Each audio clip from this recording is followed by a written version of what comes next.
खूप दिवसानंतर आज ऑफिसला सुट्टी भेटली होती, तर चला म्हटलं ताई आणि भाऊजी सोबत कुठंतरी फिरायचा प्लॅन करूया. घरी आलो बघतो तर काय भाऊजीचं तर आवरलेलं होतं, पण ताईचं चालू होतं मेकअप.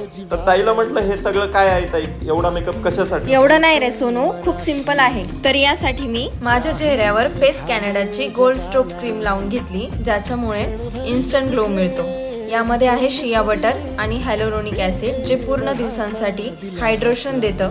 त्यानंतर मी हीट स्ट्रोक क्रीम फेसेस कॅनडाचे all day hydration matte foundation 3 in 1 मध्ये मिक्स करून लावणार आहे, जे तुम्हाला फुल कव्हरेज देतो. यानंतर मी फेसेस कॅनडाची कॉन्फी मॅट लिपस्टिक लावणार आहे, जी 1 स्वाईप ॲप्लिकेशन देते. सोबतच ट्रान्सफर प्रूफ आहे आणि लॉंग लास्टिंग सुद्धा आहे, आणि हो, बजेट फ्रेंडली पण आहे. तर झाला माझा मेकअप. आता चला आता आवरलं बाबा ताईचं एकदाच. तुम्हाला हे प्रोडक्ट ऑर्डर करण्यासाठी स्क्रीनवरती QR कोड दिलेला आहे, तो स्कॅन करून तुम्ही ऑर्डर करू शकता. गार्डनला आल्यावर जरा पावसाची गडबड चालू होती आणि त्यात वरदलाही खेळायचं होतं, तर त्याला पटापट आम्ही हे आवरून घेतो आणि घरी जातो. Bye bye.